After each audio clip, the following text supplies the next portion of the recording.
ప్రియులారా, మన ప్రభు అయిన యేసుక్రీస్తు నామములో మీకు శుభోదయం. ప్రతిదినం ప్రభుతో అనుదిన ఆత్మీయ ఆహారం. మే 18 సోమవారం. నేటి లేఖన పఠనం యెషయా గ్రంథం 28వ అధ్యాయము 1 నుండి 22 వచనాలు. నేటి ధ్యాన లేఖనం యెషయా గ్రంథం 28వ అధ్యాయము 16వ వచనం. ప్రభువగు యెహోవా ఇలాగున సెలవిచ్చుచున్నాడు: సియోనులో పునాదిగా రాతిని వేసిన వాడను నేనే. అది పరిశోధింపబడిన రాయి, అమూల్యమైన తలరాయి, బహుస్థిరమైన పునాది అయిన మూలరాయి అయి ఉన్నది. విశ్వసించువాడు కలవరపడడు. వ్యాఖ్యానాంశం: అమూల్యమైన తలరాయి. వ్యాఖ్యానాంశం: అమూల్యమైన తలరాయి. వ్యాఖ్యానం: 28వ అధ్యాయముతో యెషయా గ్రంథములోని 3వ ఉపభాగము మొదలవుతుంది. ఎఫ్రాయిము 10 గోత్రములపై జరిగిన దాడిని గూర్చి వివరించుటకు ఇది మనలను గతములోకి తీసుకువెళుతుంది.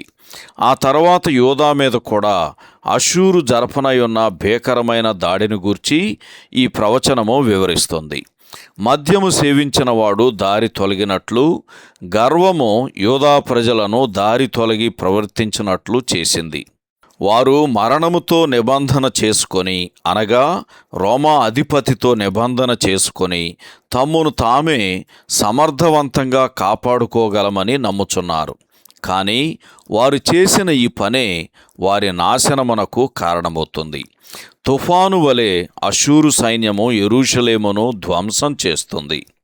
యెహోవా తన ఆశ్చర్యమైన కార్యమును చేయుటకు, అపూర్వమైన తన కార్యమును అనరించుటకు, తన తీర్పు అను ఉపద్రవము ప్రవాహము వలె వచ్చునట్లు చేసి దేవుడు దానిని వాడుకొనను. ఎందుకంటే సాధారణముగా ఆయన చేసే పని రక్షించుట మరియు ఆశీర్వదించుట అని యోహాను సువార్త 3వ అధ్యాయము 17వ వచనంలో చదువుతాం. అయితే మానవ సంబంధమైన విలువలు, మానవ సంబంధమైన ఆధారములన్నీ విఫలమగుట వలన దేవుడు సియోనులో తాను పునాదిగా వేసిన రాతిని బయలుపరుచుచున్నాడు.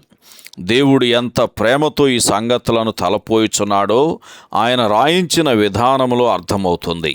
ఎట్లనగా, ఈ రాయి పరిశోధింపబడిన రాయి, అమూల్యమైన తలరాయి, బహుస్థిరమైన పునాది అయిన మూలరాయి అని ఆగి ఆగి ఆనందముతో ఆయన రాయించుచున్నాడు.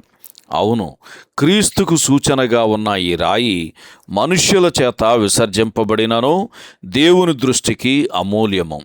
అంతేకాదు, ఆయన యందు విశ్వాసముంచు వారికి కూడా ఆ రాయి అమూల్యమైనది అని పేతురు రాసిన మొదటి పత్రిక 2వ అధ్యాయము 4వ వచనం, 6-7 వచనాల్లో చదువుతాం.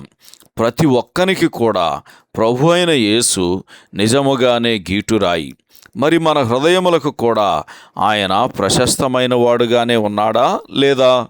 సహోదరుడు జాన్ కోక్లన్ శుభములతో వందనాలు.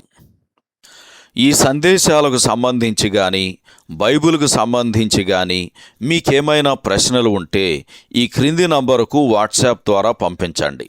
మీ ఆత్మీయ క్షేమాభివృద్ధి కోసం అనుభవజ్ఞుల ద్వారా జవాబులు అందించబడతాయి.